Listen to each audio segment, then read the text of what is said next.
Mark Rogers TV, voice of college football. It's a Friday night. We're striking up the live stream at midnight. So it's actually Saturday morning, technically, Eastern time.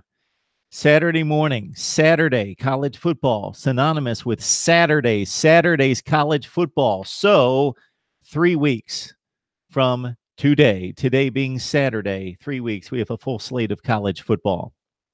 Of course, it kicks off on a Thursday night with Northwestern Purdue.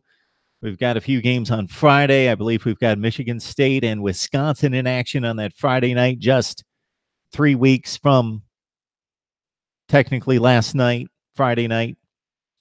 Full slate on Saturday. There's a game on Sunday. Somebody's going to have to remind me who's playing on Sunday. I think there's been some talk about that game. Maybe even we've talked about it just a little bit. LSU in Miami on Sunday. And then Monday night, the ACC opener, Florida State and Virginia Tech. I was just doing some homework on the Hokies just a few minutes ago, preparing for my season prediction and preview on Virginia Tech football, following what was, depending on what happens with Urban Meyer, possibly the worst offseason for any top program or any program in FBS. Virginia Tech losing a number of players, especially in the secondary. All right, voice of college football, Mark Rogers TV, striking up the live stream. And we, of course, invite your comments, your questions, your suggestions on college football as we are less than 3 weeks away from actual football. In 3 weeks, we will be able to talk about what just happened, not talk about what happened 8 months ago and think we know what's going to happen a month from now. We're going to be able to talk about what just happened. So for a lot of you, that's put up or shut up time. I've heard from a lot of Michigan fans, heard from a lot of Ohio State fans about what can be accomplished this year.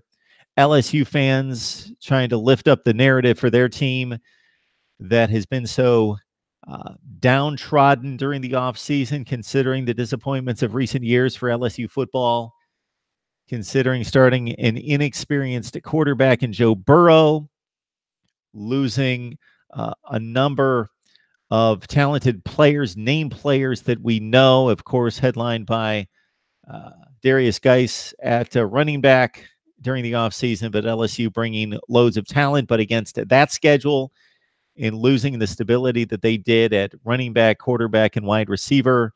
But a lot of LSU fans sticking up for their team during the offseason. Miami, much has been said about the 0-3 finish, and much has been said about the quarterback position. Much has been said about Mark Richt and his son on the staff. Much has been said about Miami potentially challenging Clemson for ACC supremacy. The Alabama-Georgia argument in the SEC, the possible contenders who could come out of Columbia, South Carolina, and Gainesville, Florida to challenge the Bulldogs in the SEC East. We have talked it all up all over the place, but in 3 weeks, we're going to start to get at least that first step of an answer, that first level of an answer, our first indication to how good some of these teams are. We are also going to start to see teams eliminated. And not necessarily in the first week, but we all know that some teams, based on reputation, based on where they're ranked to start the season, based on the schedule and the opportunities that they will have later in the season, some teams get that second chance. And possibly one of these seasons, there's going to be a third chance. There almost was for Auburn. There almost was for Ohio State this past season. We have yet to see a second loss for a college football playoff team, but this might be the season. And again, we've got our previews and predictions coming, so we'll let you know if there will be a two-loss team in the college football playoff. Before I check out the live chat, of course, want to remind you guys that we have a mailing list here at Mark Rogers TV that just started a few days ago, and I am very, very happy with and appreciative for the responses thus far that have come from double digits at this point. So that mailing list is growing, and we want it to grow, and we want it to include you. So send me your email address if you would like to be involved. And what this will provide you is just a little bit more specialized, exclusive content.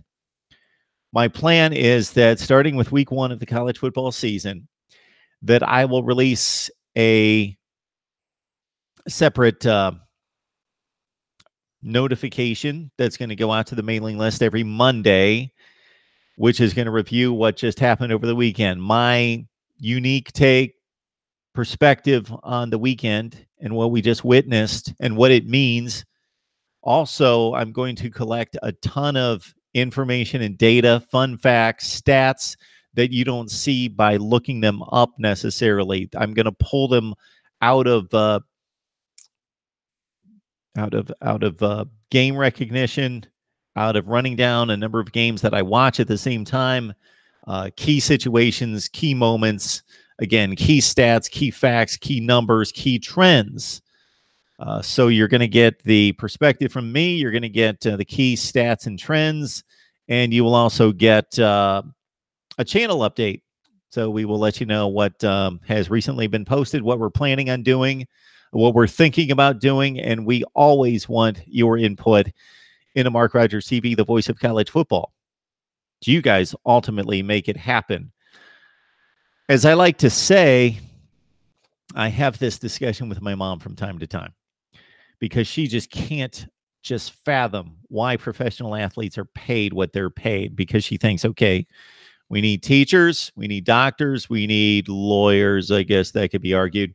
We need teachers, we need doctors, we need electricians, we need plumbers, we need all sorts of people. We don't need professional athletes. So her thought is, why do they make so much money? And I go back to supply and demand. Because of us. So you provide the supply and demand factor for Mark Rogers TV. Otherwise, I talk to nobody. And maybe after a while, that would get a little old. And despite wanting to talk college football all the time, if nobody was talking back to me, engaging in the conversation, then that would get mighty discouraging. So we appreciate you building the channel and helping us pass 5,000 subscribers very recently, and we're on our way to 10,000. I would like to get to 10,000 subscribers by the end of the college football season, and then beyond that. All right. So what has to be explained there to my mom is that it's supply and demand. So if nobody showed up at the ballpark, nobody watched on TV, so that the advertisers would say, well, nobody's watching on TV, we're not supplying all this money. It wouldn't matter that Tom Brady was the greatest quarterback of all time, because the greatest quarterback of all time would be synonymous with what's a great skill? What is a skill that we don't value right now? Spitting. If you were the greatest spitter in the world, we don't have a competition for that. We don't have a way to measure it. We don't care. Nobody cares as of yet. So you could be the best spitter in the world. You could spit the furthest, but nobody's going to pay to watch you. So it's meaningless. So you don't make money off that. Hitting baseballs with sticks and throwing pigskins, cowhide, to a lot of people, or if we went back 200 years, they would say, well, that's foolishness. Nobody's going to pay to watch that. But since we do, that makes it valuable. What makes this channel valuable is that you guys watch. And you go beyond watching, you engage in the conversation. So I appreciate that. So join the mailing list. Send your email address to MarkRogersTV@gmail.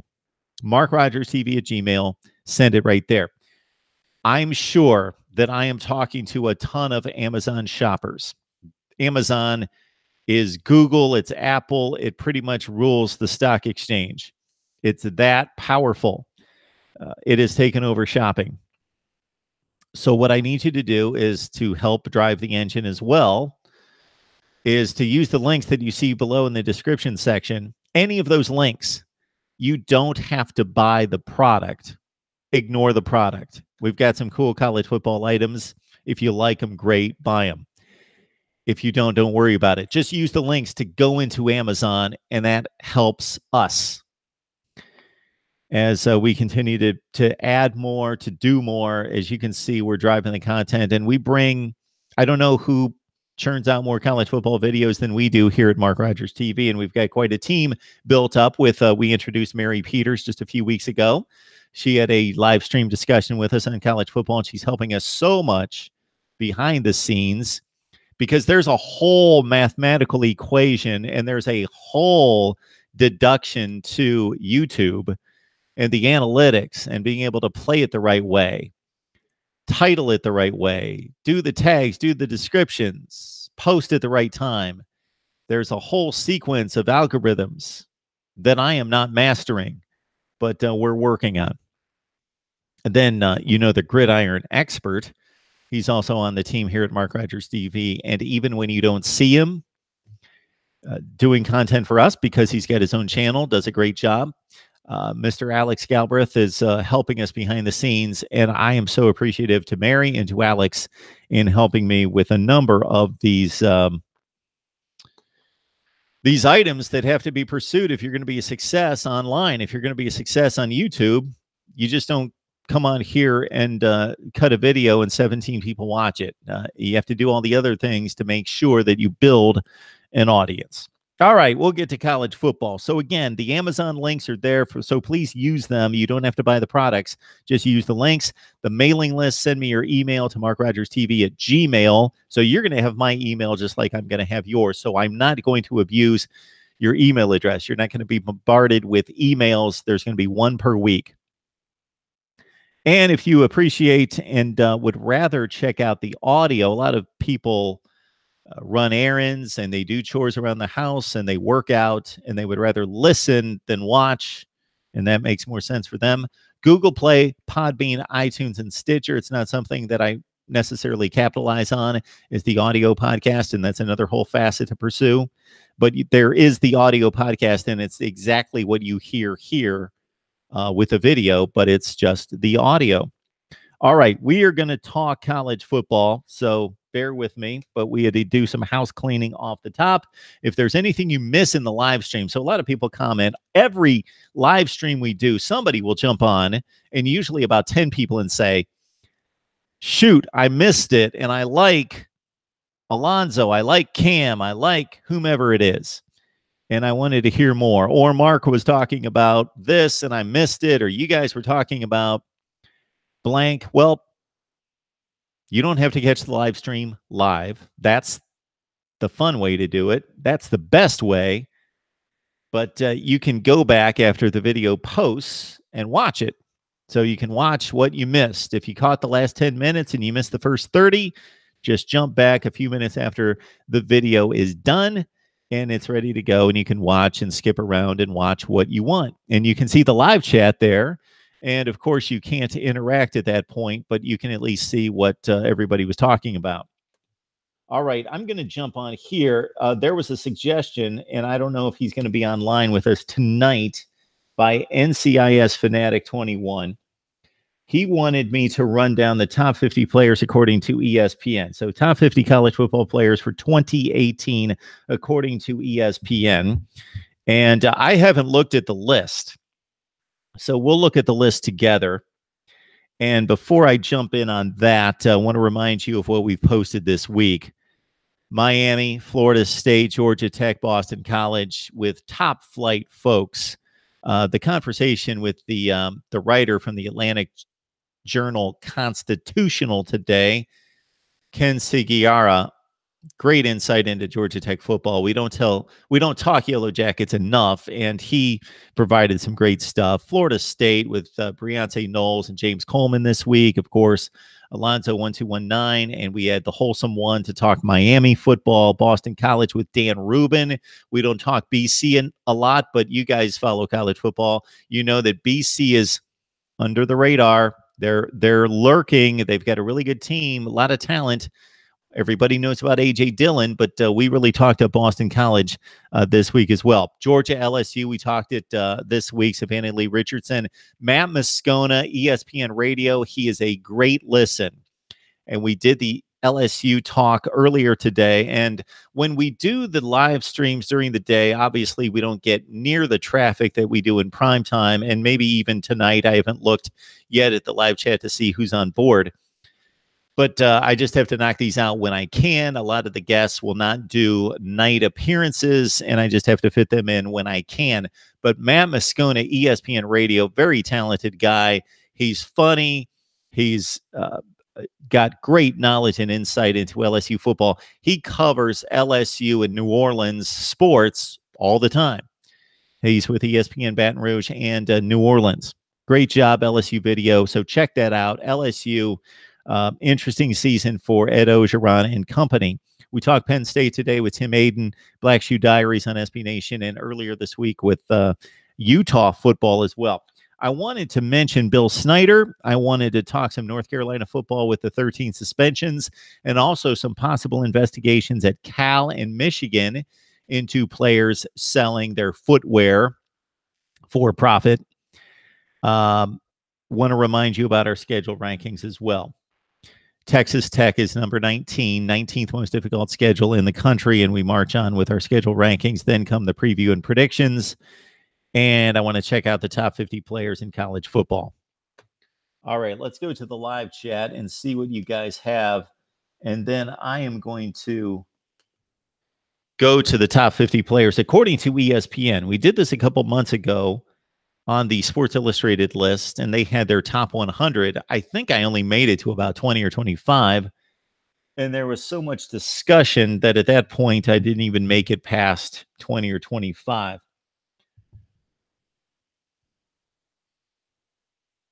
All right. So do I do a bad job of starting up these live streams? I always have about 5 comments, and maybe it's a positive thing that people jump on and say, hey, let's get going. What's going on? Let's go. So when I have a guest, I'll have to remind and let you guys know that, let's say we've got a noon live stream and I've got a guest. I'm waiting for them. I send them the link typically 5 minutes before the show starts. If they're one of my main guests, one of my main people, I know that they're going to grab the link and then they know what to do with it and they can access it and everything's going to be fine. I also know that they're extremely knowledgeable. They know their stuff. I don't have to prep them. Sometimes when I've got a new guest, I want to make sure that they're comfortable, that they know that I'm not going to pin them down or ask them anything that they don't know. So there's a little bit more prep with a guest who is making their first appearance at Mark Rogers TV as I attempt to close down some windows on the laptop. All right. So we've got a number of people here again. So let me know if there's anything that I could do better in starting up the live streams, but I will make a better effort to get these started on time. And I'm not going to promise anything in regards to production quality that's going to come around and be implemented anytime soon. But ultimately, we want the phone number here and we want the graphics display so you know, hey, Mark's counting down. He's almost there. He's almost ready, and not just basically just sitting around, because I think the first 2 minutes out of my mouth is probably wasted on most of you because it takes you some time to catch up with the link and the notification. All right, what's on the live chat here? Let me see if I can. We've got a bit of a wire issue.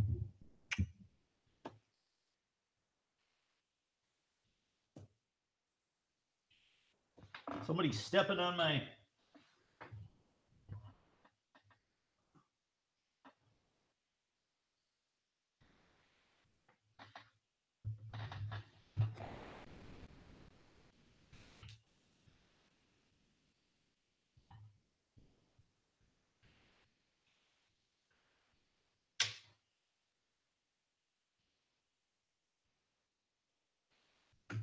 And I'm sure the ratings are soaring. The viewers are flooding in as I get myself set.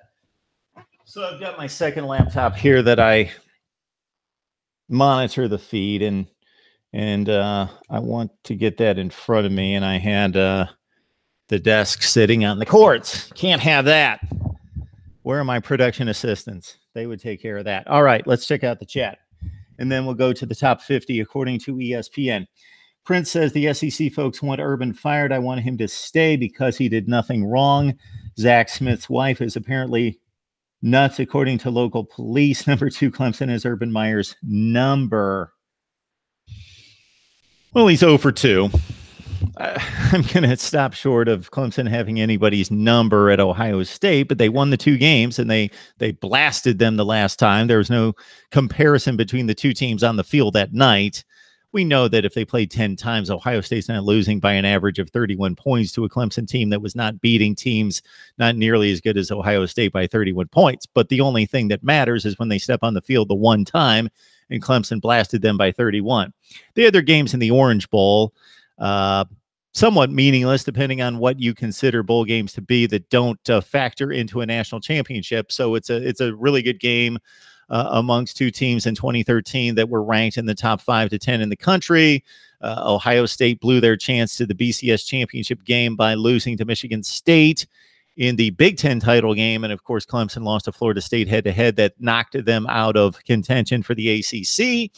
And you had 2 really good, fantastic teams with a lot of exciting athletes on the field for both teams, a lot of NFL players, and Clemson won that 39-35, I think was the score, 40-35, really good game. Carlos Hyde, Braxton Miller, Martavis Bryant, Sammy Watkins, who tore up the Buckeyes that night. I do remember 3 of Ohio State's best defensive players missed the game, but Joey Bosa, Christian Bryant, Ryan Shazier, tons of talent on both sides of the field in that game. That was, of course, the beginning of the Clemson takeoff, which really started the year before when they beat LSU and capped off a really good season. They beat a better LSU team with the 4th and 18 conversion on the last drive, 25-24. In the Peach Bowl. Then they carried that into 2013, finished top 10 in the nation, really only lost to Florida State and somebody else. I think South Carolina beat them, but of course, Clemson took off from there. Yeah. So Prince is just letting us know that he would like to see Clemson whoop up on the Buckeyes a few more times. And I think it just basically with Urban Meyer comes down to, if he told the truth, he did not tell the truth to the media. We know that. And if he did tell the truth to the media, then he should be fired, because what he said at Big Ten Media Days was basically that he had no idea what was going on. Well, that obviously has been uncovered that he did. So if he reported all this and he followed protocol, as he calls it in the statement, then I'm not going to go into Urban Meyer a lot tonight, just because we've done 3 to 4 hours on it. So check out those videos if you have yet to see it. But I think I made my point very clear that if Urban Meyer went through the right procedures and did his due diligence, if he questioned Zack Smith and did a proper and thorough job of talking to him, and then turning over the report, the incident, over to the authorities through the AD, Gene Smith, then Urban Meyer, it's not going to look good for Ohio State regardless, and they're going to take a bit of a hit in the public forum, in the court of public opinion regardless. And we'll see how that affects recruiting. We talked about that with Penn State's Tim Aiden of Black Shoe Diaries today. That could be something to keep an eye on for a team that's recruited as well as anyone in the country since Urban Meyer arrived. All right, Buckeye State Sports. Thank you, Prince. I can appreciate your support. Call-in show. I'd love to call in and give you a piece of my mind. Prince, you looking to give me a piece of your mind? Yeah, so the call-in. So we had the 7-day trial with Phone Burner, I believe is the app, and they would like my money. Well, I'm going to pay for improvements in Mark Rogers TV, so I have no issue with paying, but I believe that there are some free apps. And so I had about 2 or 3 live shows in which I let you guys know. And again, I think it's lost when the graphic's not there for you guys to be reminded. So I may put it on a whiteboard behind me to put the number there so you guys know, hey, while we're on, call me. But the trial expired, and I'm going to look into a couple other options. And somebody mentioned one during our conversation last night. It was called something. I wrote it down, and I'll look into it. So we will have call-in shows, and I really want to do that and talk to you guys directly. All right, 21 days until OSU versus OSU, and I don't believe Oklahoma State's involved in that game. Mark, you should take a call tonight from me, sir. Avid call on Uncle Lou, Pigskin Pete. I'm losing you there, Prince. So I should take a call from you. Then you said Avid called. Is that somebody? Avid? I don't know who they are. Called on Uncle Lou, Pigskin Pete. Pigskin Pete, we've tried to have him on. As Clemson alum 98 has reminded me very recently, just minutes ago, an hour ago, that I have faltered on Clemson coverage. So keep in mind, I'm trying to cover everyone, and it's very difficult, and I do my best. I am not going to turn into swaying one way. I know there's a lot of Ohio State. There's a lot of Miami. There's a lot of Alabama. No, we cover all of college football. And I'm going to cover more Michigan than I'm going to cover Illinois. I'm going to cover more Ohio State than Rutgers and more Clemson than Duke, just because of the power structure of college football, and the winning will dictate what we cover. But hey, if I could do this full time, if I was on here all the time producing content as much as I would like, I would talk about everybody. You know, I'd do a weekly Duke, Purdue, Kansas. Did I say Kansas? Because I want to hear about everybody, and to have a Kansas State, I'll lift it off of the Kansas drudge and lift it to Kansas State. To hear more on Kansas State football, I would love that. I know most of you guys want to talk about LSU and Miami and Notre Dame and Michigan, Ohio State, Clemson, Alabama, USC. But I would really dig into the lower tiers of college football as well. Panther Pro 22, I want them to start Brennan or Narcisse, but Burrow looking like the favorite. And so Panther Pro 22, don't know if you caught us with Matt Moscona from ESPN Radio today talking about the LSU quarterback situation, but he would be floored, he would be stunned and shocked. He even gave us a facial expression. And he's going to be at the game.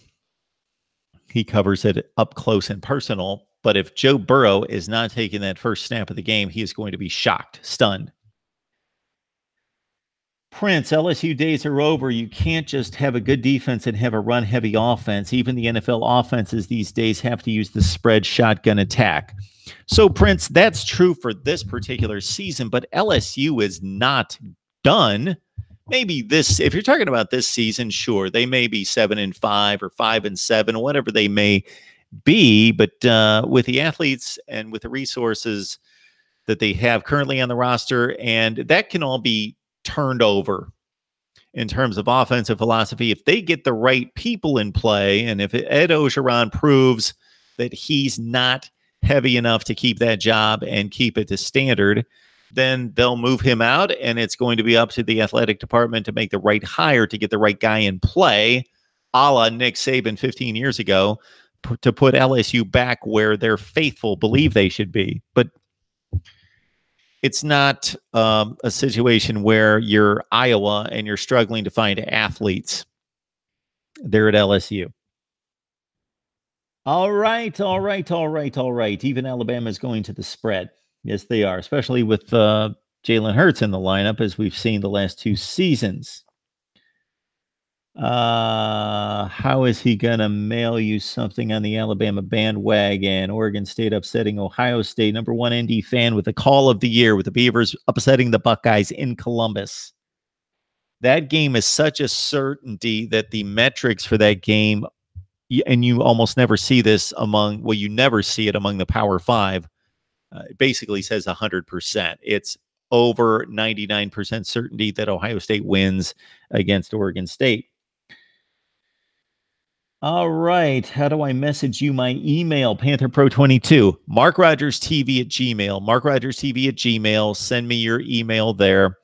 Leave me your name and PantherPro22. If you're undercover, Some people are like that. That's fine if you don't want to, but I would like to have your name.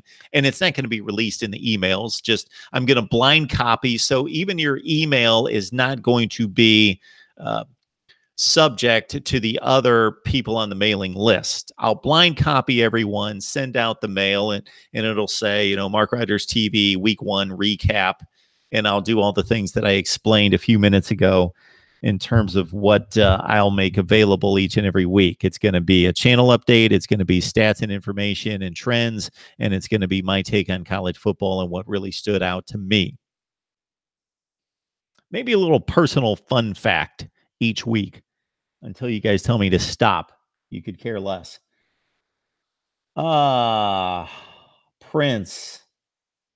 Prince taking his shots, diving into some social issues between men and women.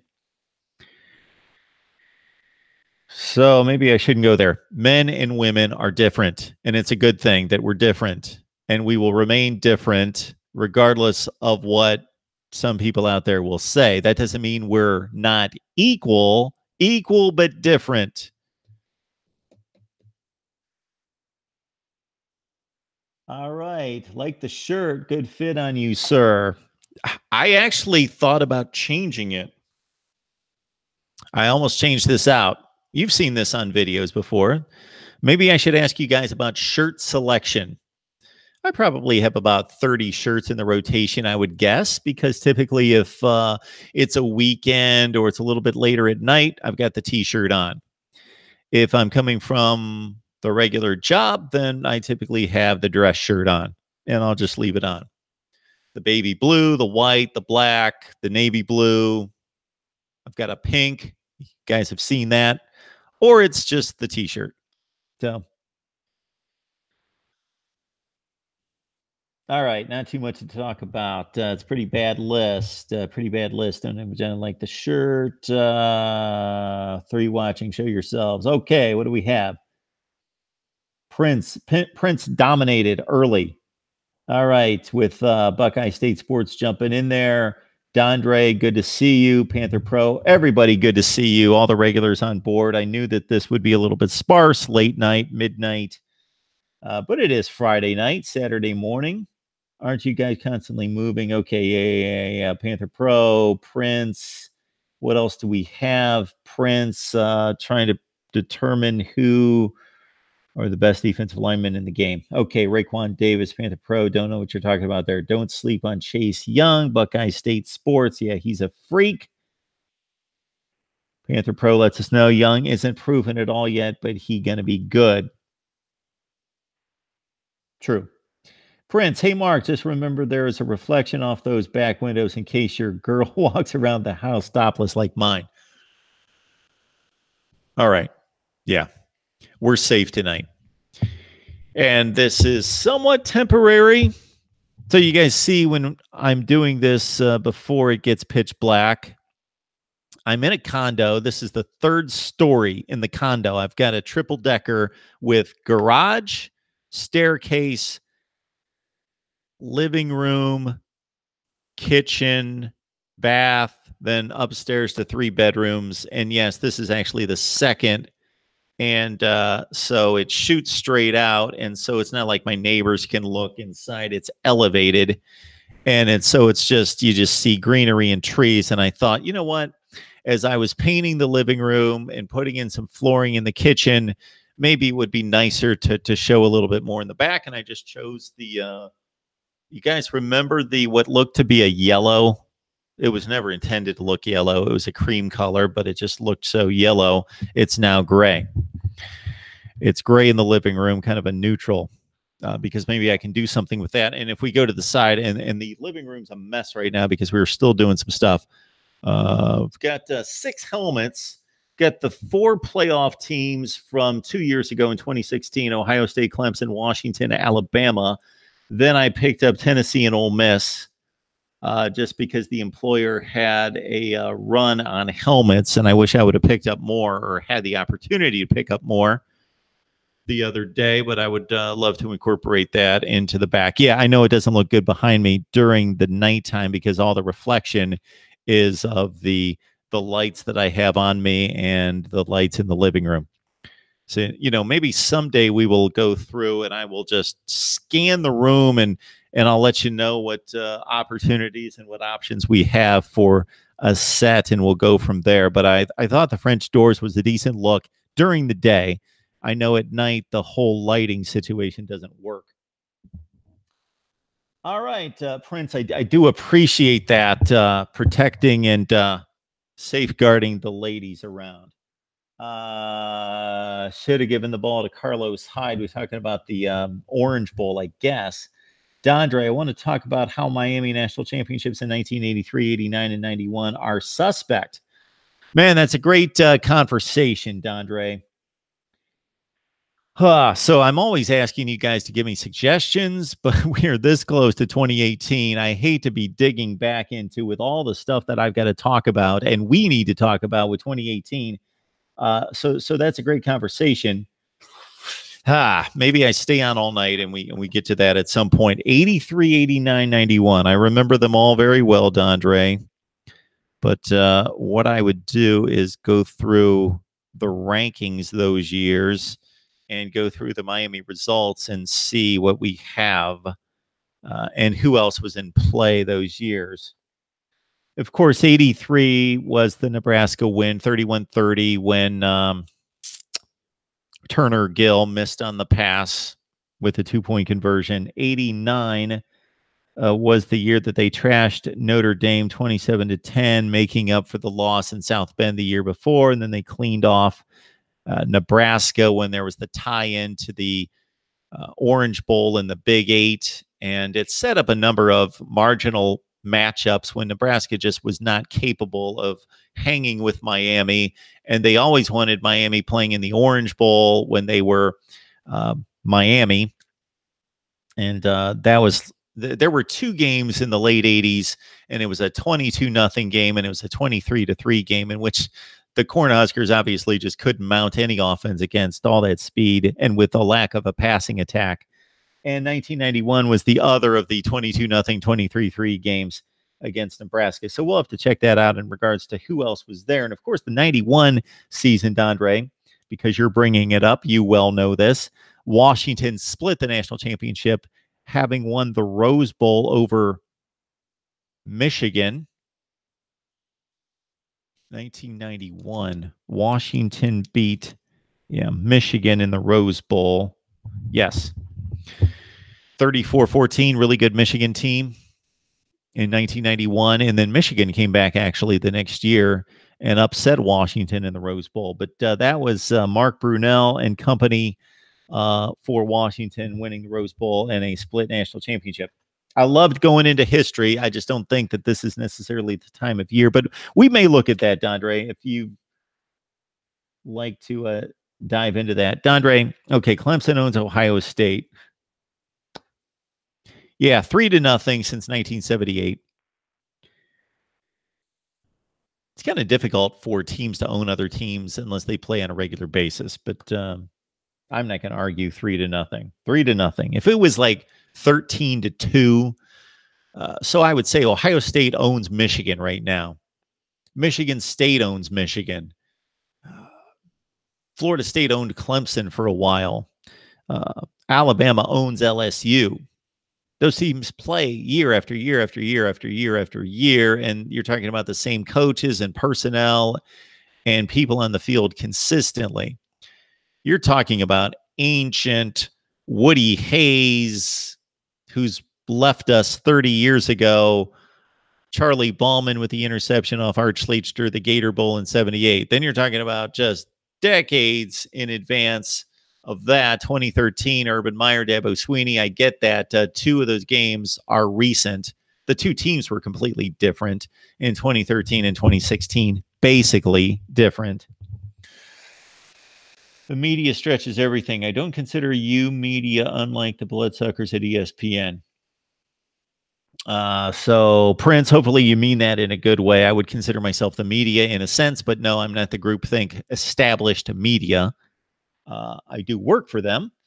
Honestly, I would lie to the media too. They twist quotes and have misleading headlines that can make you think anything. Why? Does he owe them anything? And Reese Davis made a comment that I was thinking the exact same thing as I watched it. And this was during the Zack Smith interviews on ESPN when it was presented to Reese Davis that if Urban Meyer lied to the media, that he should be fired. And I was thinking it as Reese Davis was spewing it out. And he said, if we fired coaches for lying to the media, there would not be a college football coach left. Zack Smith's wife sounds like she deserved it. Women get away with violence these days and cry wolf when men defend themselves. Well, I'm not going to make a judgment call on what happened between those two people, because if you listen to what Zack Smith said, yeah, it was him trying to remove himself from the situation, as he phrased it, or defend himself. And yes, I know of very innocent men who got put into bad situations because women were volatile, and they tried to not necessarily just defend themselves, but try to remove or diffuse the situation. And there has to be some physical confrontation, and it puts them in a risky position. So I understand what you're saying there.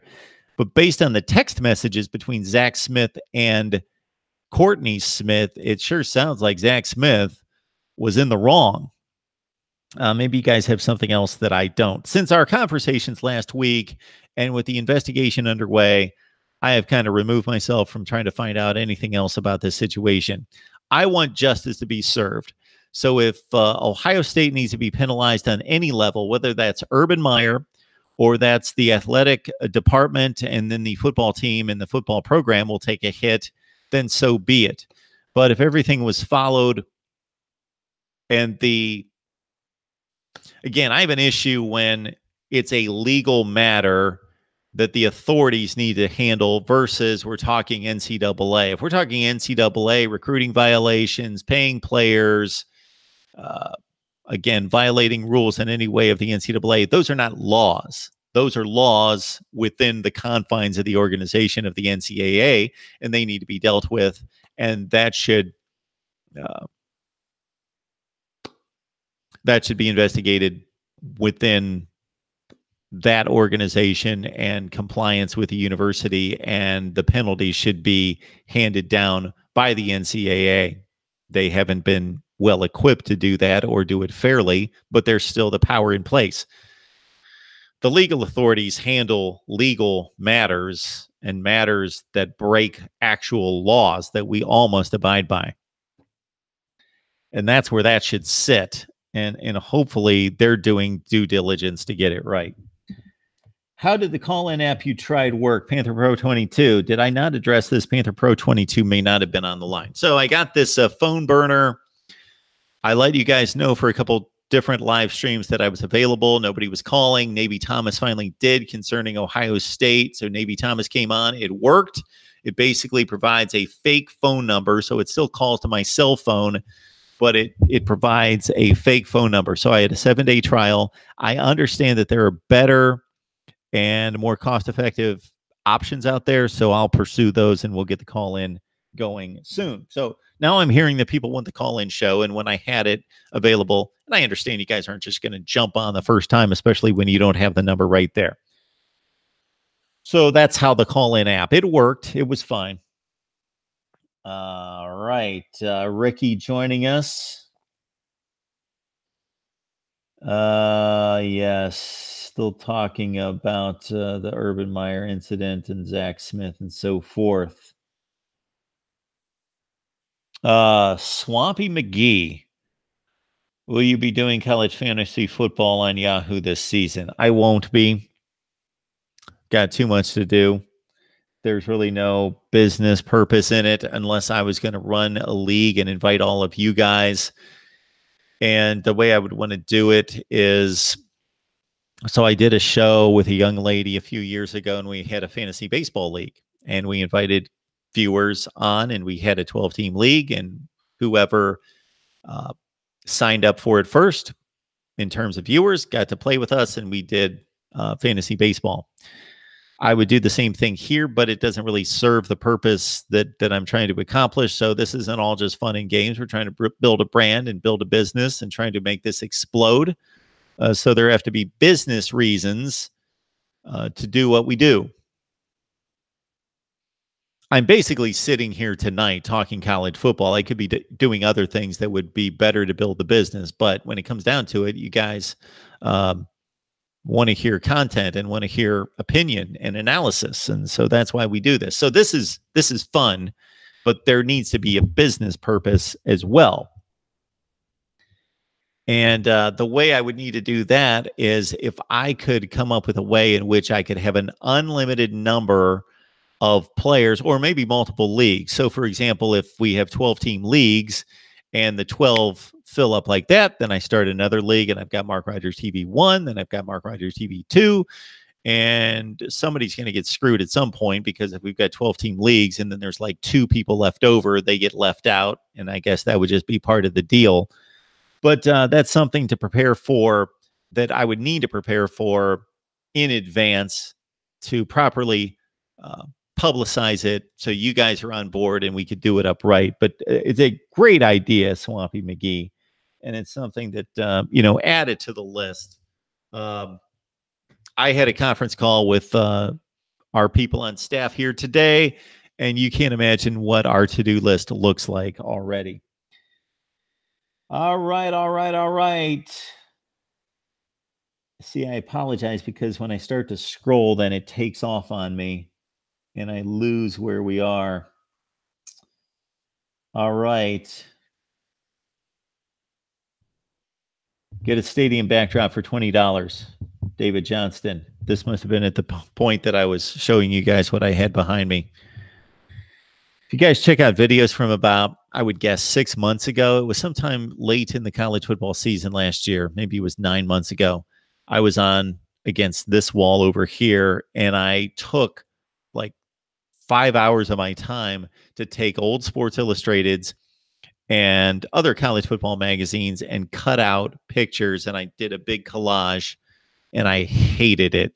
And I only left it up because I worked that much on it to leave it up. But other people said, hey, it looks better than the blank wall. But I just hated how it came out. I just thought it looked cheesy and tacky and cheap. My daughter had the suggestion of taking my old college football magazines and putting the covers in frames and putting those behind me, and then I could change them out. That's an idea. All right.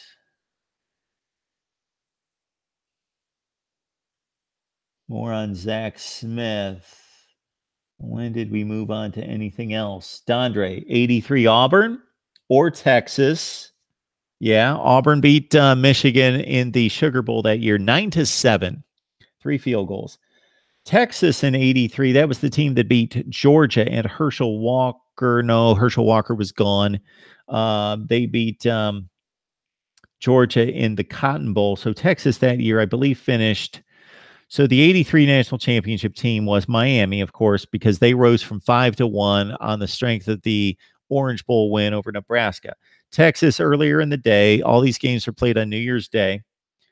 Texas beat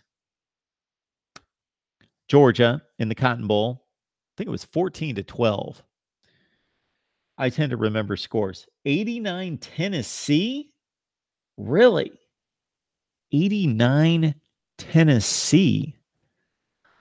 So the team that lost in 89 on New Year's night that allowed Miami to win the national championship was actually Miami beat Alabama head-to-head, which was ironic because just 3 years later, Alabama beat Miami as a big underdog head-to-head to win the national championship. But that particular night Miami was much better than Alabama. It was a decent game, a close game to a certain extent. Derek Thomas on the field for Alabama, and Miami won that 33-25 and won the national championship. But I'm going to have to look into the Vols in 89.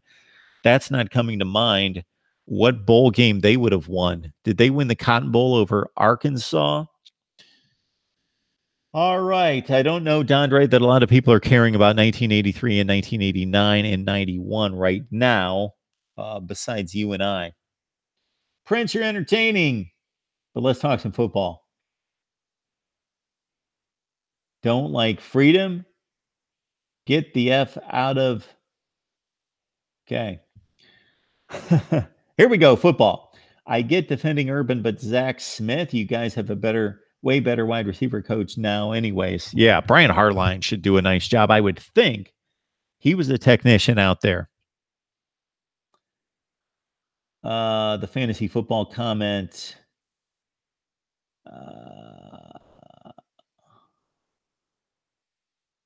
More on the college football fantasy on Yahoo is a natural tie-in with Mark Rogers TV college football. It absolutely is Swampy McGee.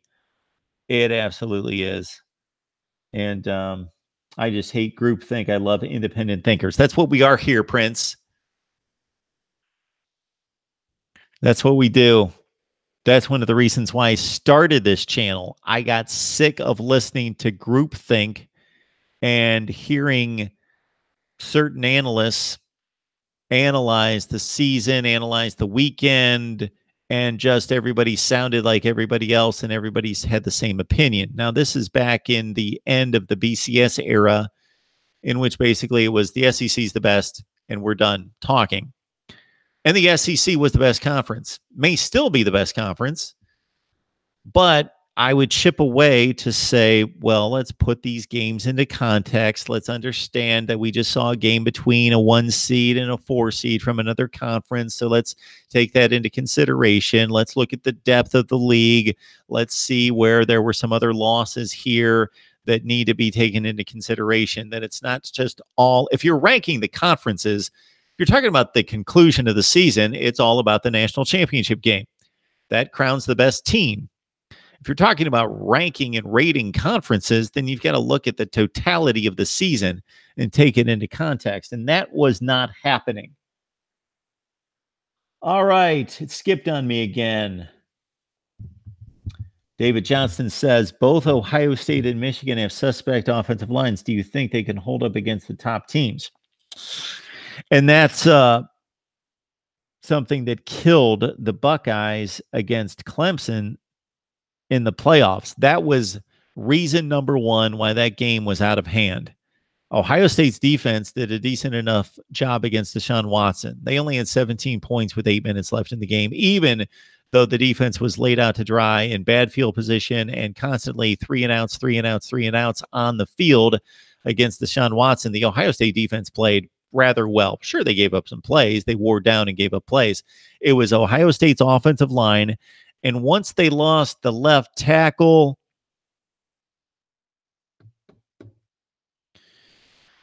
Michael Jordan came into the game to replace the left tackle. I'm at a loss for who that was.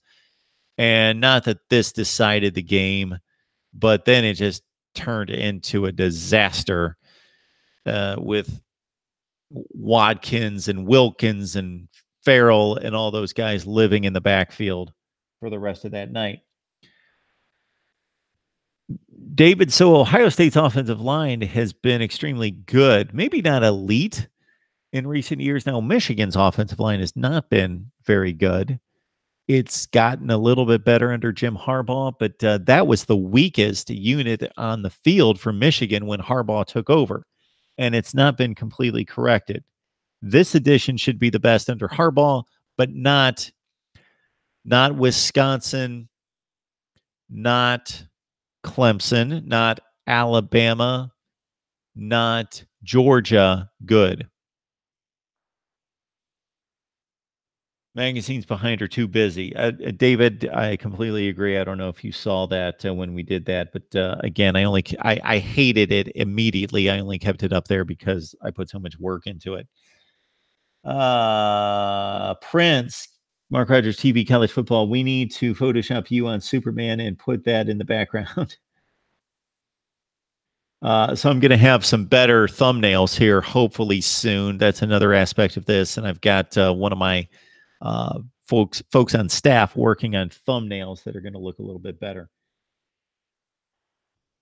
Mark Rogers, will you do? Oh man, see, this shoots. Ugh. I lost that comment. Here we go, Ricky. Okay, Mark Rogers, will you do preseason bowl projections? This is funny that you say this. So we had a little staff meeting today, Ricky, And I also met with the head of digital at ESPN. This was about a year ago. And he told me, and I've looked it up as well, is that's one of the reasons why you see these ridiculous preseason rankings and college bowl projections before anybody's played a game. You know why? People search for it. It's one of the top search items concerning college football on the internet. People looking for bowl projections. So I guess I need to do my homework on the bowl projections. So I've really boxed myself into a corner. I've got to finish these schedule rankings that nobody's watching, but I just have to finish. And I've got 18 more to do. And so let's say I release my first prediction video. So it's going to be a preview. So no, I'm not going to sit here with a board and tell you who's going to win every game and say Michigan State's going to go 10-2 and 7-2 in the Big Ten. I will tell you who they're going to lose to, who they're going to beat, but I'm not going to just go game by game. And that's not my deal. I'm going to talk about the personnel. I'm going to talk about the team. I'm going to talk about where they've improved, where they've declined. And I'm going to tell you about the team and what to expect and who to watch for. That's going to be my approach to the Power Five in every team.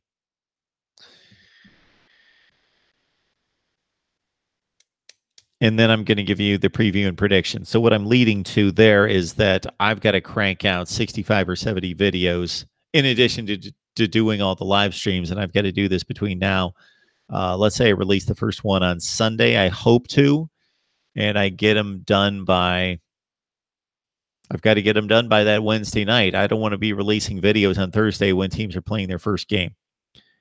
And these are just going to be the Power Five. I apologize, the Group of Five. I've got a punt this year. So to answer your question, bowl projections. Yeah, why not? I will try to get to them, Ricky. And that's a fun video. I love bowl games. And I'm just going to have to, and you're going to have to cut me a little slack, a little grace, because to really do it right, you have to consider all the possible tie-ins and look at your standings. So I'm going to have to release all my predictions first, which are, I'll just show it real fast. Those are my predictions. There they are. But they're not necessarily quite complete. Then I've checked off all the teams that I have compiled notes for to do my prediction videos and my previews. But the bowl projections, I'm going to have to take once I predict the entire season and then slot that into, okay, what does that mean in regards to bowl seeding and slotting? So, Ricky, it's a great one. Okay. Prince, you saw a road back there. Well, I'm not exactly in the mountains or in the country. I'm buried in the woods, but it's not a very deep woods. So I'm in a condo. As soon as I go out my development, there are a ton of restaurants and a Lowe's and a Dunkin' Donuts and all that stuff right out there. That's a half mile away. But yeah, I'm kind of encapsulated, engulfed in woods here. Yeah, but there's a road. This is a road that's just a service road. The last condo is just a couple units down, and that's a dead end. And there's just a little service road right here. Yep. So that's what you've got there. Preseason bowl projections. Did ESPN ban you from Yahoo? Swampy McGee. Swampy, where you been? Prince, cheers, Mark Rogers TV. That's why I love alt media like YouTube. Buckeye State Sports, Free Urban. How old is this channel? I discovered it in December, but didn't see it again until July. So I posted my very first video in January of 2010, and it was right after the bowl games. And I was hearing such garbage that I just couldn't stand it anymore. And I just turned an iPhone. It was an iPhone 3. And I just turned it on myself and just started talking. And my first 100 videos, I didn't even know how to trim the video on the iPhone.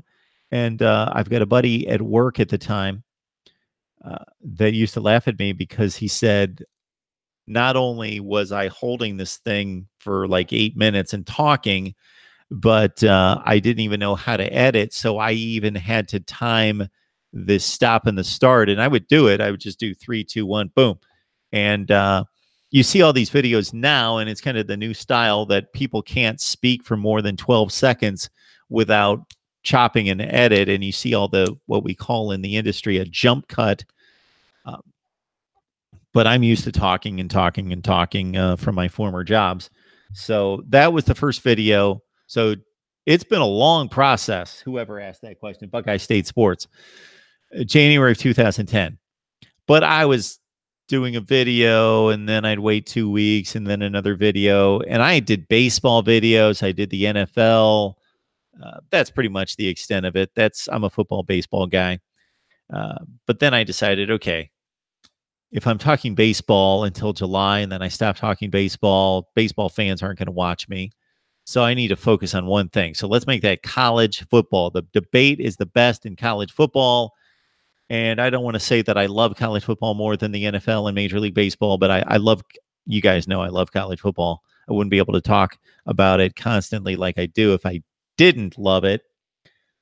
So that's the origin of the channel, but I didn't really get serious in terms of providing consistent content until 2013.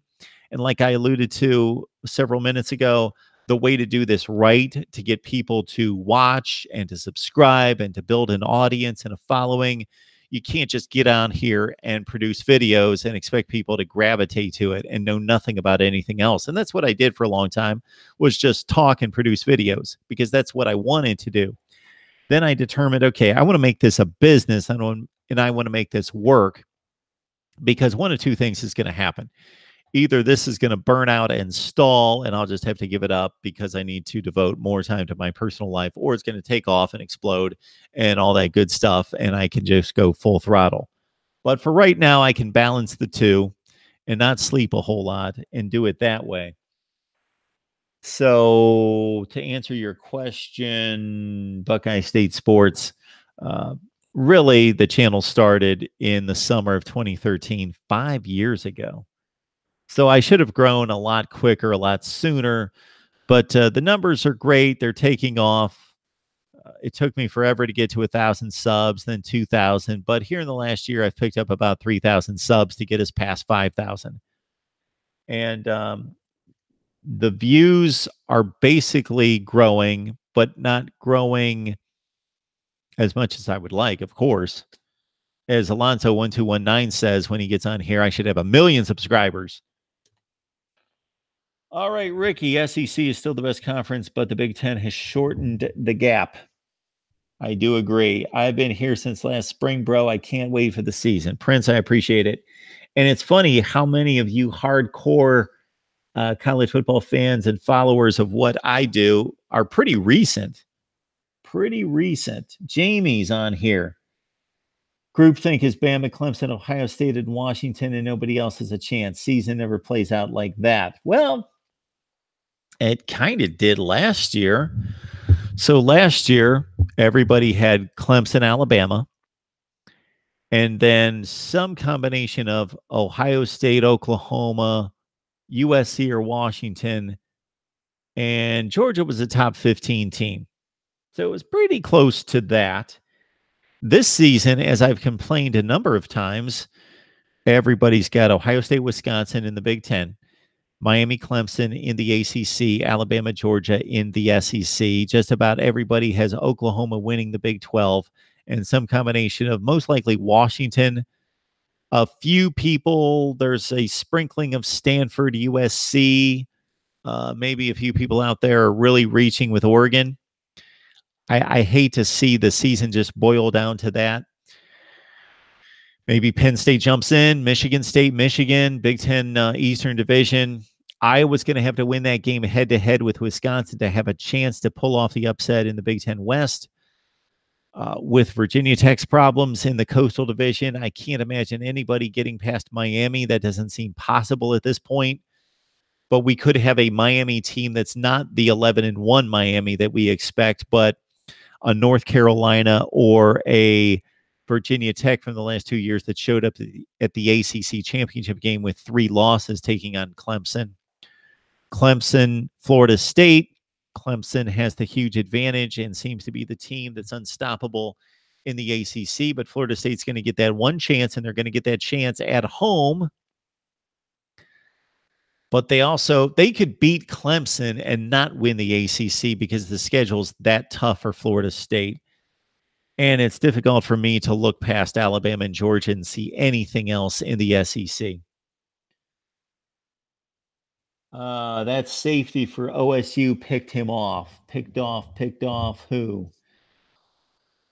All right. MarkRogersTV College Football, great source for college football info. Thank you, Swampy McGee. 2 missed field goals really set the tone for that nightmare of a game. Yes, it did.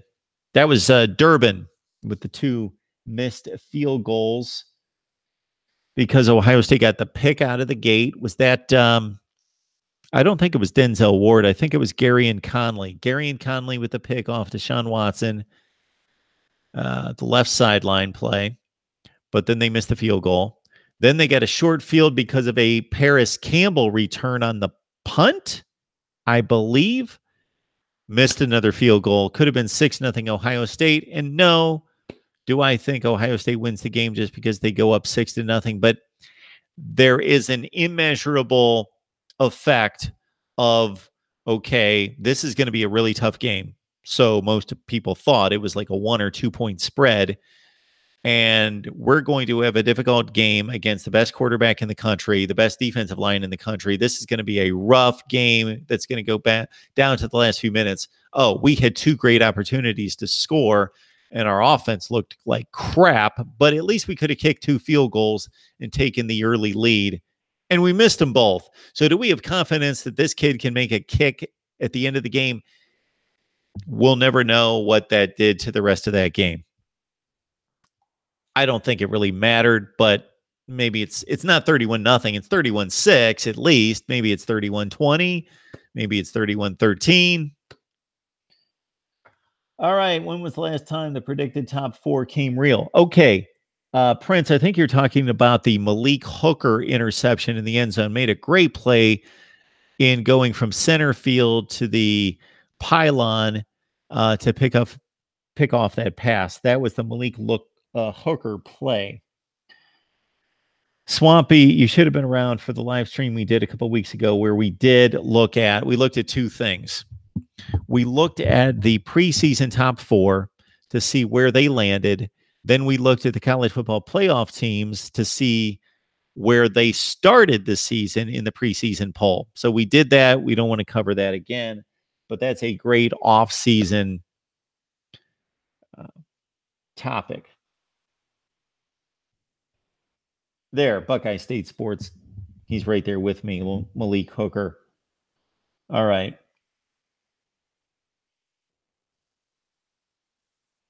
Panther Pro 22. I think I had Alabama, Auburn, USC, and Ohio State last year. I had Alabama, Clemson, Ohio State, Oklahoma State.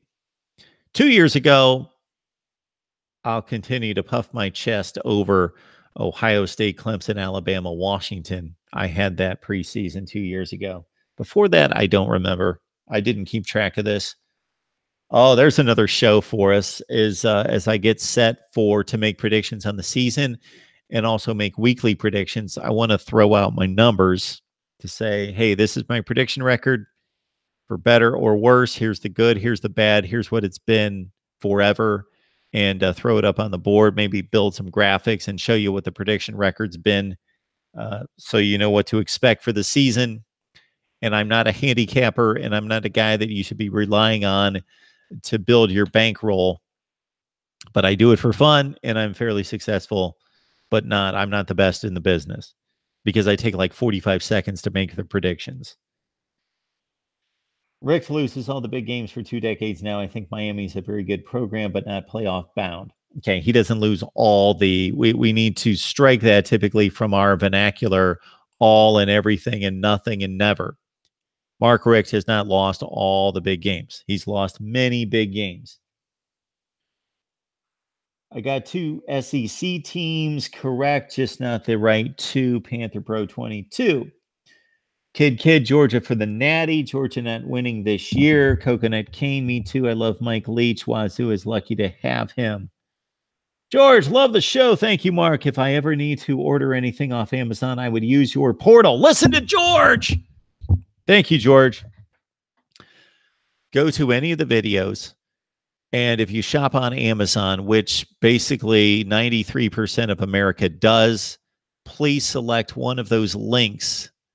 Please select one of those links, and please don't get sick of me reminding you to select one of those links to do your shopping on Amazon. You don't have to buy our products.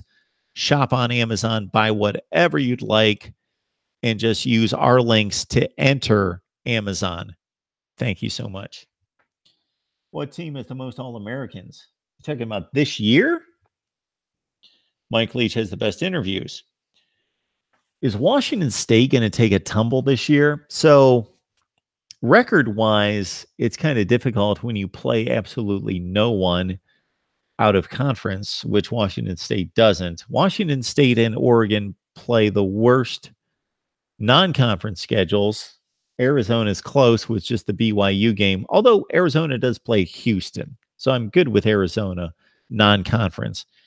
But Washington State, I think they're going to have a rough year. Rough meaning they're not going to win 9 games, 10 games like they have the last few years. I think they went 9-4 the last 2 years, right? They went 9-3 in the regular season. Then they ran into Big Ten defenses in the Holiday Bowl, Minnesota and Michigan State the last 2 years, and finished 9-4. All right. The most predictable year was 2014. The only team that made it outside the top 4 was Ohio State, and they were number 5. So we did cover that ground. It was Alabama, Florida State, and Oregon were all in the top 4 preseason. I forget who the number 4 team was. Maybe Oklahoma. Ohio State was number 5. So 4 of the top 5 made it into the field. Yeah, Jamie, got to move on. Got to make things happen. Got to make some money for the channel. Money for the channel is going to make it look better and going to allow me to do more. And yes, there are selfish ambitions there as well. Unlike other people who just talk about, I just do this for the team, or I just do this for fun, or I just do this. Yeah, I do this for fun. I'm not doing this for pay. I'm not doing this for the money right now. That can't be the ambition, or I've been a hopeless failure. But that's the ultimate goal, is to have it be self-sufficient. Can't wait until Minnesota turns around their program. I always kind of liked them. You know, I kind of do too. I've got an affinity for those lesser programs in the Big Ten, and those Big Ten noon games. Minnesota, Purdue, Northwestern, Wisconsin. Not that Wisconsin's a lesser team, but when they're playing one of the underlings in their own division. Throw out Maryland and Rutgers, because when they're on the field, it still doesn't feel or look like a Big Ten game. Throw them out. But some of those Big Ten Western Division matchups are just fun to watch. Just fun to watch because they're so ugly, they're fun. They're so ugly, they're pretty for the hardcore college football fan. And those are classic Big Ten Network, ESPN2, and ESPN noon games. Minnesota, Purdue,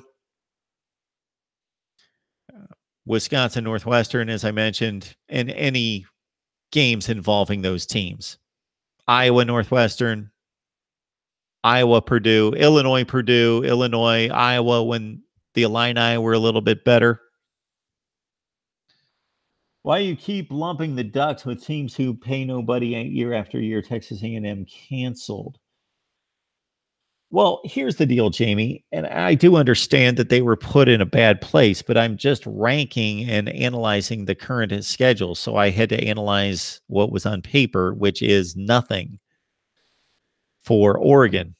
They play a horrible out-of-conference schedule, and I understand, like Arkansas, same issue with Arkansas. They play nobody out of conference. Their best game's Colorado State on the road.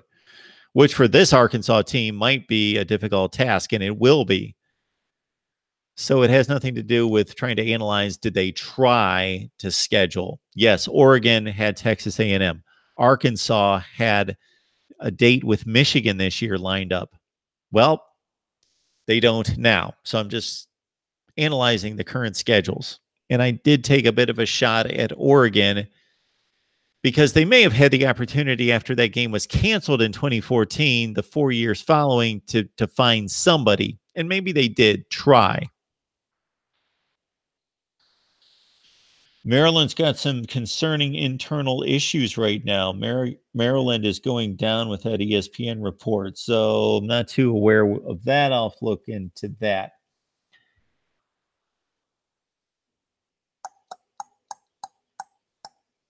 All right. I think we've hit the end of the chat. And what I was going to do is I was going to go through these top 50 players.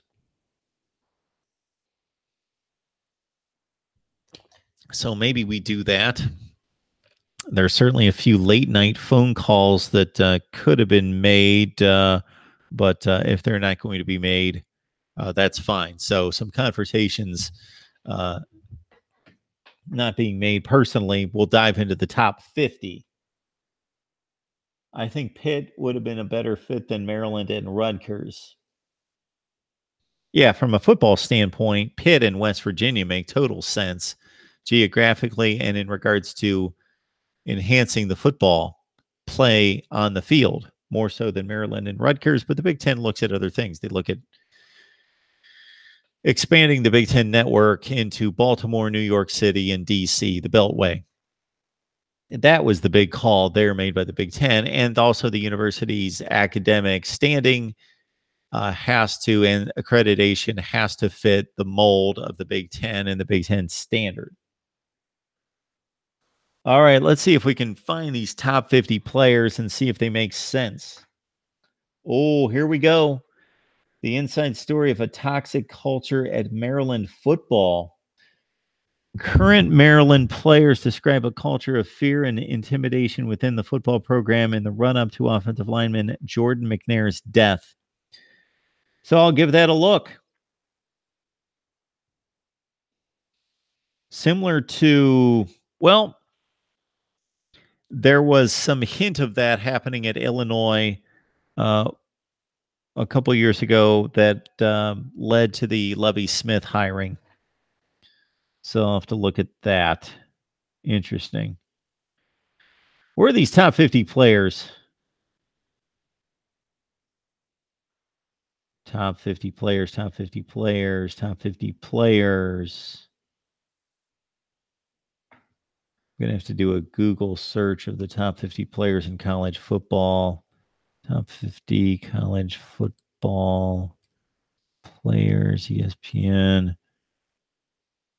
There we go. Lo and behold, Ed Oliver leads the way. Okay, here we go. You guys tell me what doesn't make sense, and I will certainly tell you. So there's a lot that can go into this. It's difficult to judge football players against each other more so than baseball or basketball players. So basketball players would be the easiest because even though there are different positions, they all basically do the same thing. Everybody dribbles, passes, shoots, rebounds, and you can judge there's such a razor thin difference between positions on the basketball court, and everybody does the same thing. In baseball, to a lesser degree, everybody does the same thing. Of course, you've got pitchers and you've got position players, but all the position players field, throw, run, hit for average and power, and they all stand in the batter's box, and that's their primary task. In football, we're measuring offensive linemen at three different positions along the offensive line, to quarterbacks, to cornerbacks, to safeties, to linebackers, to wide receivers, to running backs. And they're all such different players. Really, the only like players on the field are linebackers and safeties, corners and safeties, defensive ends and outside linebackers, defensive ends and defensive linemen, the three positions along the offensive line, the wide receivers at various positions, the slot, the X, the Y, and the running backs versus the wide receivers. There's and then the quarterback's different than everyone. So it's a difficult task. And then you play and of course they're going to play on this angle as well, just to drive viewership and clicks, is to relate it to the NFL draft. For those people that are just NFL fans and don't care anything about college football, that still is going to drive them to look at these real NFL draft fans are going to be driven to this, even though they don't care maybe about college football. They'll want to see what the rating is toward the NFL draft. Ed Oliver, Houston defensive lineman, number 1. Bryce Love, number 2, running back, Stanford. Number 3, Will Grier, quarterback, West Virginia. So right out of the gate, we're comparing Ed Oliver and Will Grier. You kind of can't do it, but you have to. Otherwise, you don't have a list. Christian Wilkins, number 4, defensive lineman, Clemson. Number 5, Dexter Lawrence, defensive tackle from Clemson. Nick Bosa's at number 6 from Ohio State, defensive lineman. Wisconsin running back Jonathan Taylor, 7. Or Sean Gary, Michigan, 8. Trace McSorley, another Big Ten player, Penn State quarterback, at number 9. Jared Stidham's at number 10. I have seen Jared Stidham ranked as low as 75th in the nation, roughly. Here it is, number 11, Alabama quarterback Tua Tagovailoa. Number 11's Cleveland Ferrell, Clemson defensive lineman, which is astounding to consider that both Sports Illustrated and ESPN and basically anybody with any credibility is ranking 3 Clemson defensive linemen as roughly the top 10 players in the nation. That's astounding. If Clemson had 3 of the top 10 players in the nation, that would be astounding. If Clemson had 3 of the top 10 defensive linemen in the country, but Clemson has 3 defensive linemen that are top 10 players in the country. It's insane. Dondre's bowing up right now. Number 13, Damian Harris, running back, Alabama. 14 is Justin Herbert, Oregon quarterback. Number 15 is Jake Browning, quarterback from Washington. Here come the quarterbacks. Number 16, Mississippi State's Nick Fitzgerald. Number 17, Raekwon Davis, Alabama defensive lineman. 18 is David Sills, 5th, the West Virginia wide receiver who caught 18 touchdown passes last year. Khalil Tate at 19, Arizona quarterback. That's too high for me. Mackenzie Milton, 20, UCF quarterback. And if you'd like to hear an interview with Mackenzie Milton, MarkRogersTV, look it up. And with Ed Oliver. We talked to Oliver and Milton at American Conference Media Days. Number 21, Cam Akers, Florida State running back. That's a little high for me. Devin Bush, number 22, linebacker, Michigan. J.K. Dobbins, 23, running back, Ohio State. There's the rest of the Clemson defensive line. And maybe the most, when measuring jumping, running, what we typically think of as athleticism, this is your guy, Austin Bryan, number 24. Shae Patterson at 25, and if Michigan's quarterback, Shae Patterson, plays like the 25th best overall player in the nation, then Michigan's onto something to contend for a Big Ten championship. Number 26, A.J. Brown, wide receiver, Ole Miss. 27's Devon White, LSU's linebacker. 28, Myles Gaskin. That's really high. Myles Gaskin, 28.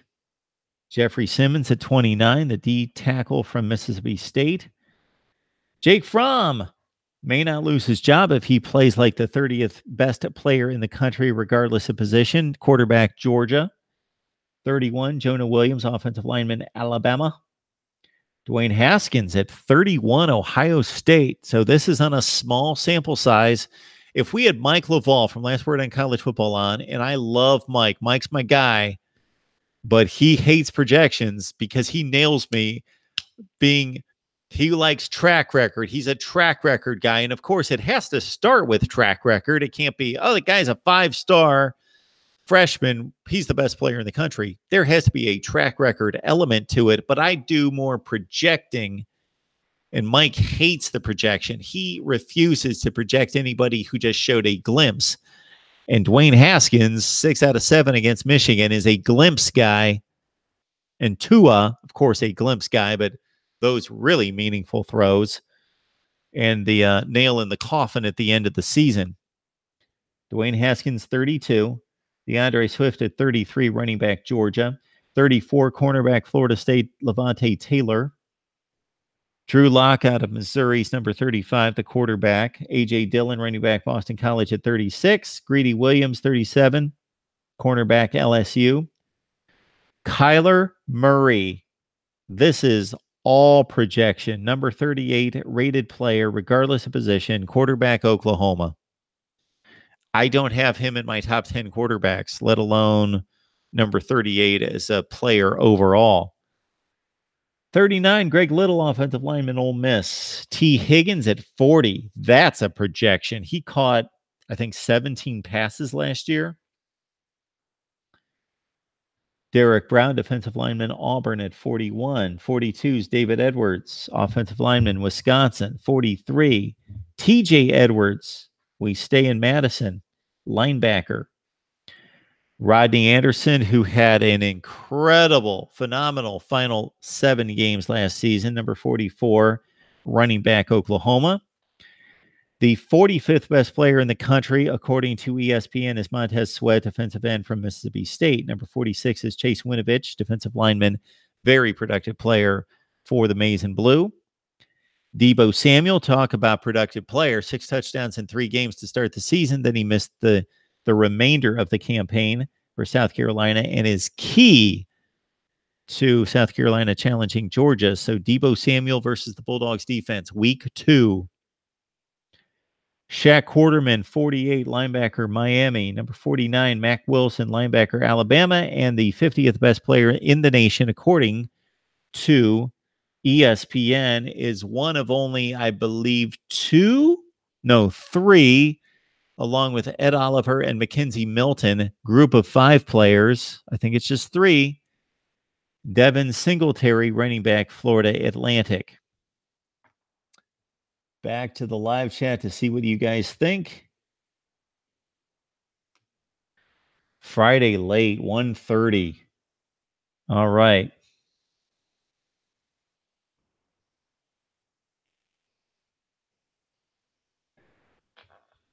Kid thinks Demetrius Robertson, who caught about 35 passes for Cal last year, should be on the list. Cam Akers is underrated, but I understand coming off a 7-6 season. If he stays healthy, will break out in Taggart's offense. Blake Rainwater. Blake, how long have you been watching Mark Rogers TV? Would love to know. Xavier Thomas was the number 3 overall player in the 2018 class, only behind Trevor Lawrence and Justin Fields. Number 1 defense. TigerNet.com YouTube channel. He said the camp, Xavier Thomas, true freshman, has the quickest first step he's ever seen.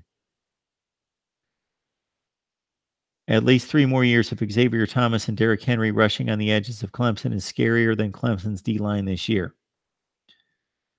Talking Clemson football, boys, I think Haskins is going to have a record-breaking season. He's got all the weapons around him to do so, but same as Tua, the sample size is too low.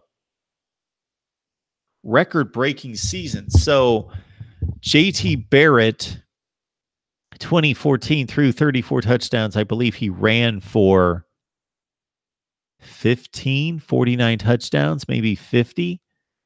Dwayne Haskins, 50 touchdowns.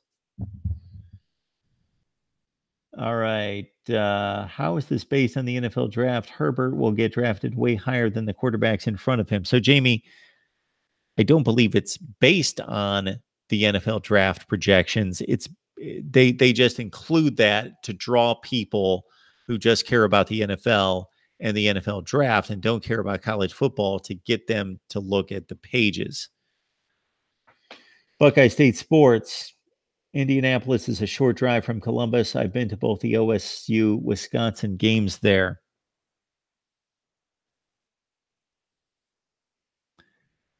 Perfect spot for all the Big Ten championships. It's the heart of the conference geographically. Yes, it is. Of course, the Big Ten basketball tournament gets played in Chicago, or at least did at one time. Now it's basically been an Indianapolis event. The Big Ten has the most and the best options for its championship game, and going to Minneapolis, although nobody in the Big Ten office wants to go to Minneapolis and play outside the first week of December, but it is a major city and one of the venues of one of its schools. But of course, you open up the possibility of having an unfair situation of Minnesota playing at home in the Big Ten championship game. But that possibility exists in the Pac-12 as well, where they have played, because of lack of interest in people traveling, hold the championship game in a home stadium. So for the Big Ten, it's Minneapolis, Chicago, Soldier Field. That would be phenomenal. Detroit Ford Field for the Big Ten championship game. Heinz Field in Pittsburgh. Even though Pitt's connected to the ACC, it is in the heart of Big Ten territory. How about the Meadowlands? FedEx Field, if they really want to go east and drive the Big Ten audience to the east, they could go that route. Bosa's a stud like his brother, well-deserved in the top 5. I agree Maryland was or should be an ACC team. Maryland used to be in the ACC. Prince, are you asking that? What else? Anything else for...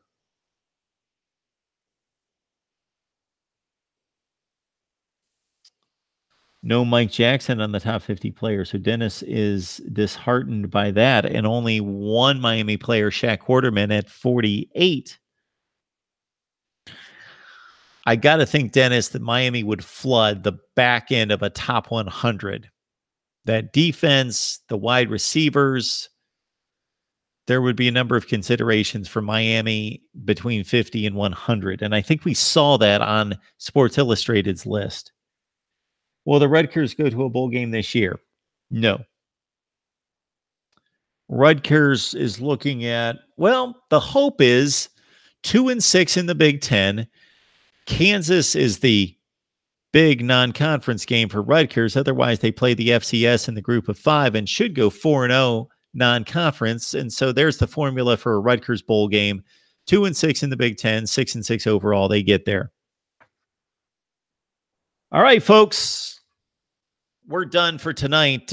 Possibly Stephen M. Smith of Touchdown Alabama following Alabama's spring game. It's 1:30 in the morning, and I think I'm sugar deficient. I've not eaten in like 12 hours. No, it's not been that long. Don't be concerned for me. It's been a while. So I'm going to give myself something to eat. I'm going to get some rest. I've got some painting to do in the morning. Very early, bright and early, down to Lowe's and to do some painting. And we got to release more schedule rankings. And I've got to get a set as I was looking at Georgia Tech, Virginia Tech, and Miami tonight for my college football previews. Please watch those. I'm pouring the work into them. And if you don't agree, I want to hear about it. And what we'll ask you to do is when we release the previews and the predictions is put your prediction and maybe your snapshot of a preview for each team as you respond and watch those videos. So the schedules are coming.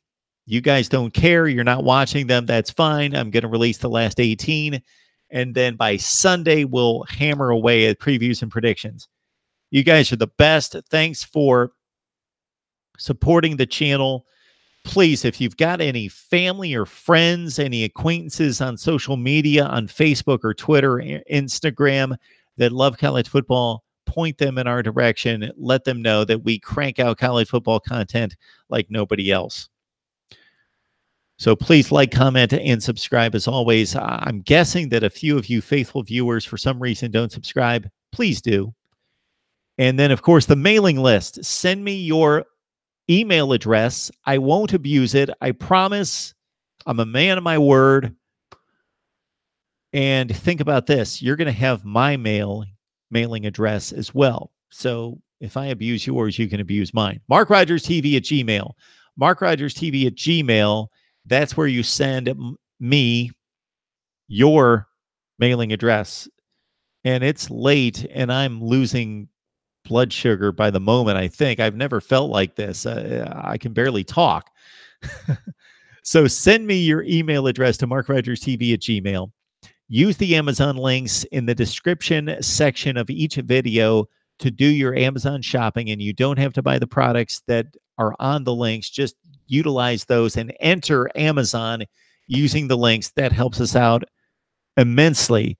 Talk up Mark Rogers TV, subscribe, like, and comment. We'll see you very soon. Most likely that's going to be with Stephen M. Smith of Touchdown Alabama to discuss Alabama's scrimmage on Saturday. He's going to be right there on the field watching, taking in practice as he typically does day to day. So we'll see you next time, and please have a great weekend.